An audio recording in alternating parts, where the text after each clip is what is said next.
Yo! Buhay Verde ang pakilig dito sa Billiard Sports and Music Bar Village Square, Las Piñas. Mga kapatid, magingay. Yan, gusto ko lang pasalamat syempre sa Billiard Sports and Music Bar. Yan, shoutout din. Maligo Usman Sileria, Equesigo ng Japan, Nagawa Jello Vergara, John Arcayoso, Lihitimo Clothing, Status Clothing, Original Clothing, BG Boys. Siyempre, salamat sa lahat at supunta ngayon, mga bisita natin nandiyan, sa mga special guests.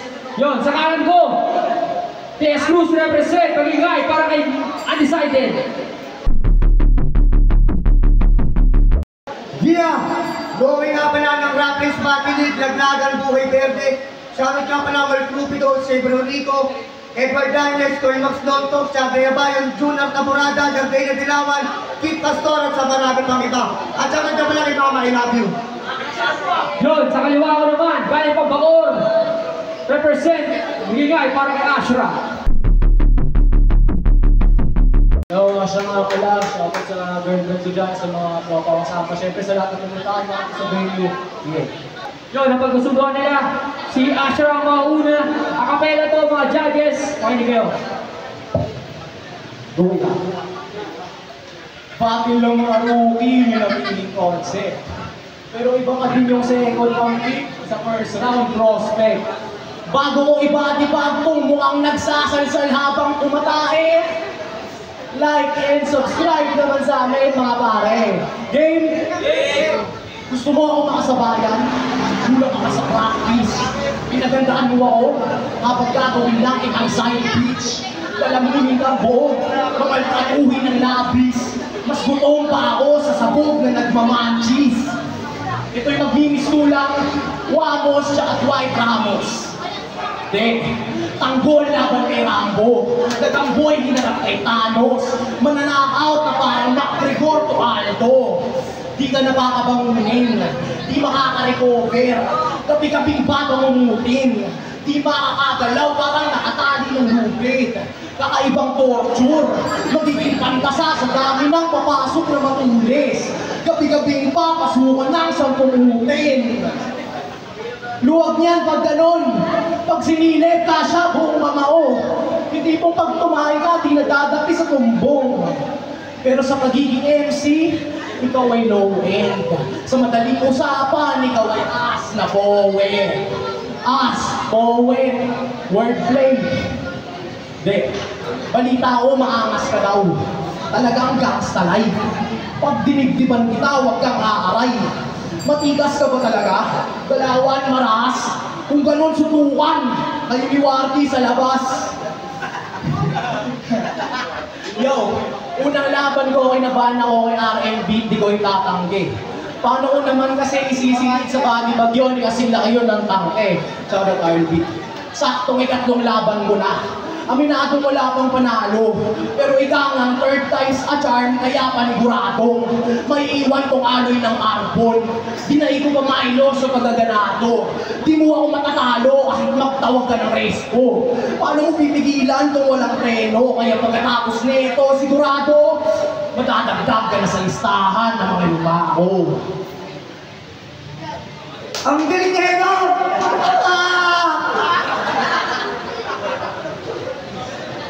Pag dinigdiban niya daw ako, huwag daw akong maaaray. Pag binirel kita sa ulo ko, huwag kang mamamatay.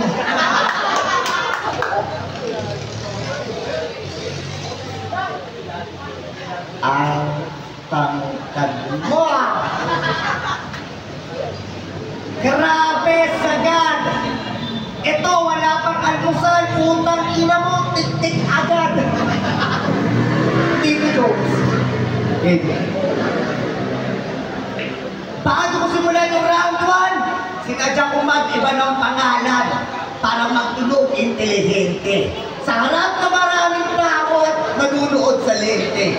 O sinadya ko mag-iba ng pangalan at magtunog disente. Kung binayaran ako ni Wagi para patayin ka, tol! Huwag ka mag-alala kasi ikagagal akong gawin dito ng libre.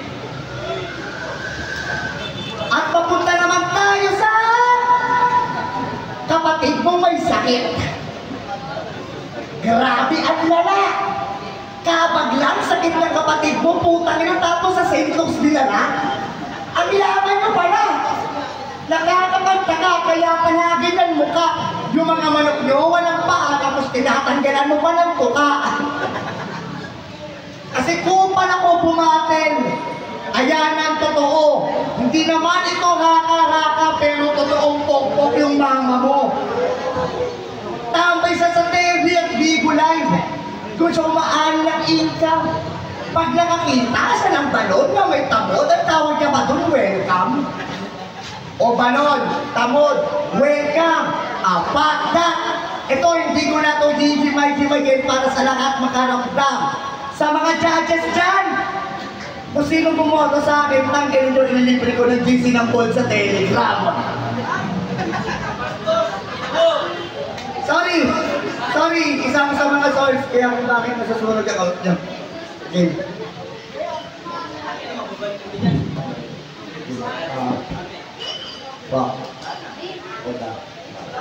Sinadya akong mawala ng saglit para dito magmukhang bago. Round 1, pinatay ka na kagad at nilagay ka sa kahon ng magabo. Kung sinong pumatay, hindi malalaman ng mga tao. Nandito yung litrato at decided yung pangalan at hindi kalala ng mga tao. Fuck you! Nag-fake joke ka pa talaga. Puta mga lame joke mo tanga. Di na ako magre-rebut kasi mga bara mo mahina naman tanga. Yo, di mo ako maaalok. Ako'y naka-zen mode. Buhay ko parang GTA na naka-cheat code. Naka-full clip, di nauubusan ng amo. Buong katawan mo rarat-ratin hanggang lumabas yung buong araw. Bilang na araw mo, wala ka ng weeks left. Mga bars mo tang ina, puro weak men. Sarap mong tulugan na parang weekend. Lahat ng linya mo kasi, puro weekends. Tas itsura pa lang mukhang manyakis agad. Yung tipong pag may babae sa labas at nakita si tanga magsuswitch lane, lilipat ng daan. Tangina si mukha yan. Tutok! Natutok sa cellphone si Damuho. Bang! Tadaktak pawis na mod na parang hunghang. Pati kanyang laway. Yung bolt nakaabang pag walang tao sa bahay. O, Jackal Bars. O, dito bagong palabas. Ito ay rated SPG, mga pangyayari, maraas. Dinaig pa si Satanas kapag ka-demonyo o nilabas. Pipilitin kung pakainin yung nanay mong na-stroke ng tae sa labag. Talagang nakakaawa, iluha ng iinig. Pasensya at nadamay siya sa aking killing spree. Makikita mong slow-mo, wala nang need for speed.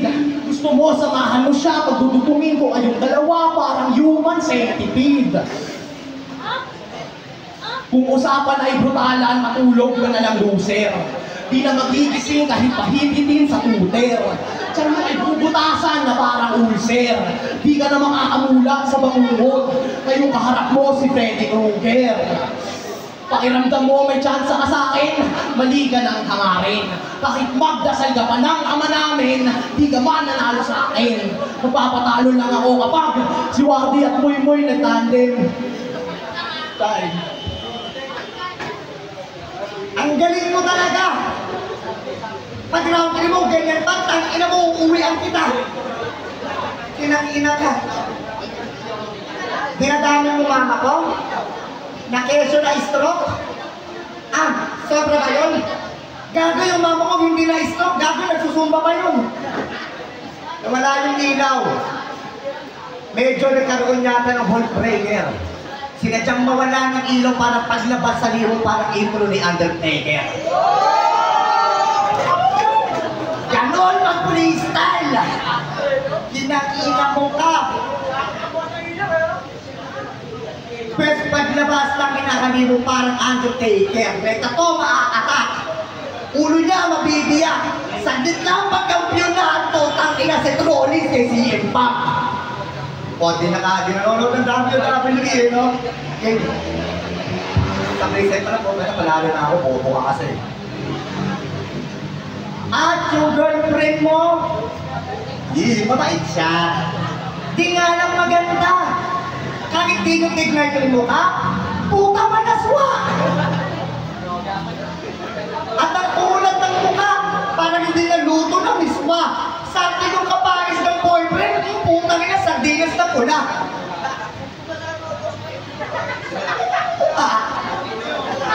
Ito yung kapanis ng miswa. Sardinas na pula. At ang timpa pala, tol ng odong niya. Sardinas, miswa, odong. Perfect tandem sa mainit na kanin. Yung nanay mo, tangina mo, mas pinili ka na lang sana ipanaglag kaysa pilitin kang buhayin. Wala kang trabaho, palamunin ka sa iyo, tapos nanay mo pa naglalaban ng mga damit mo. At alam kong masakit to na palamunin ka sa iyo. Wala kang trabaho kasi wala kang ambag sa pamilya nyo. Kaya kapag uuwi ka, tangina, tinatago sa iyo ang demo nyo. Ano, hindi totoo? Di ba pumunta ako sa bahay nila kita one time? Tangina mo. Kaya, yung makalaban yung Lobe, isang magandang pamala. Ito kalaban ko magina sa akin mapapahiya. Bago ko wakasan, yung round ko sa kanya, magpapatalo lang ako kapag pumayag ang gilitan ko sa harap mo, mama at papa mo. Yo, mga rounds mo nakakabago, parang petrify. Dinamoy mo girlfriend mo, may jowa kang senior high. Ilang taon ka na 30, puta pedophile. Yo, pangalan nito undecided. Sa unang dinay, tulog na nga. Ultimo pagtututbrush, tinatanong niya pa. Di niya alam yung kanan o kaliwa, kaya ganito siya manapa. Di ka makapag-decide, ba't tumuloy ka pa, pues? Disidido, hindi, dito ka na matatapos. Gigising kang nakapikit habang kamay at paa nakagapos. Talagang iiyak silintik habang pinipilit uminom ng lason.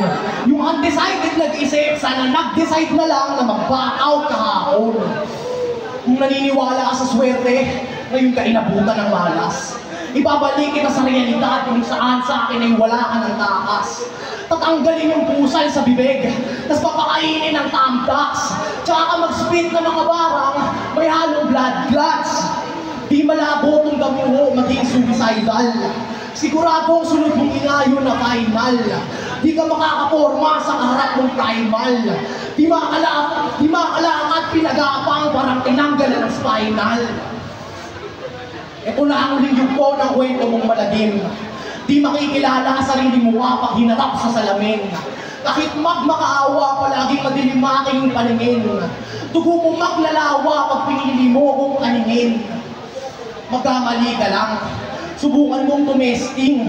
WWE, hampasin kita ng steel chair sa likod. Parang wrestling. Ipapala pa sa hound dogs. Call me Elvis. Di na makakagalaw pagkabasag ko ng pelvis. Di na makakagalaw pagkabasag ko ng pelvis. Di na makakagalaw pagkabasag ko ng pelvis. Puta ang manalo sa'yo, tangina help miss. Itong bobo na to, mapapasabi ng help me. Tangina mo, pasalamat ka na joke. Di ka pa rin makakalama kahit mag-selfie. Time. Tangina yan ang puta, Joker. Dapat dito pinapaksip. Kahit anong pagpapapars mo dyan, tangina mo, tinalo mo na yung dalawa sa mga judges. Tangina mo yan. Ako pa rin pumoto na mga yan, putang na loob nila sa akin yun. So, piling mo, ang galing mo. Tangina, litong-lito ako. Tansit ng tansit yung lawi mo. Tangina mo, ligo-ligo ako. Tinangina mo ba? Tangina mo, round 3 mo, ganito, walang ganito. Tangina to. Kala mo kung sinong makulit. Hampalusin kaya. Saktong nasa binyaran tayo. Tangina mo, kahit bayaran mo, basta tatakuhin kita.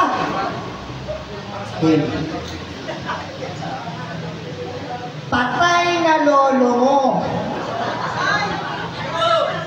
Hindi ako magsasabi ng condolence dyan. Patay ka lolo mo, yay! Congrats!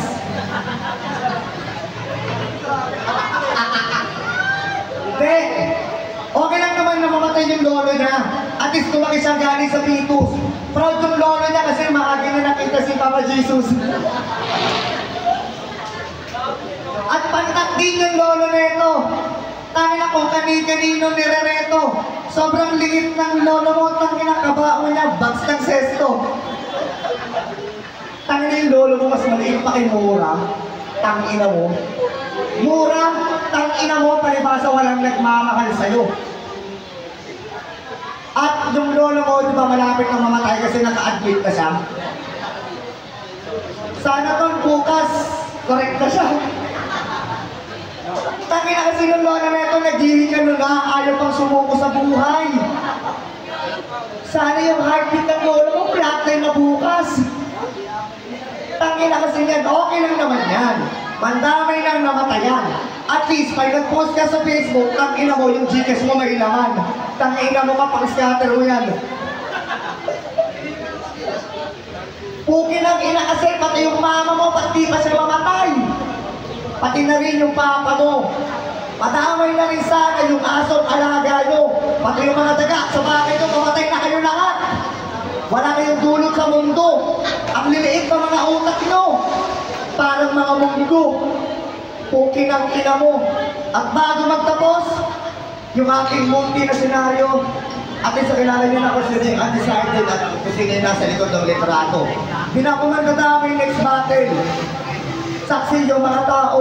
Kung sinabi kong mamatay yung lola mo, sana bukas magkatotoo. Time. Ashra versus Undecided. Palakpakan natin na uling palakpakan natin sila pare. Yun. Ang boto ng Urado. 4-1. Magingay para kay Undecided. Props kay Ashra. Yan, nanalo ulit. Hindi na nakakapagtaka. Last battle ko na to mga kaibigan, luumi na po ako ng Canada. Shoutout kay Undecided. Nagulat ako doon. Akin na. Sa putay. Sa oras nga pala, binotong si Noe. Round 1, maganda yung mga paggamit ng reference ni Ashra. Kaso para sa akin, ito yung standout sa mga nila.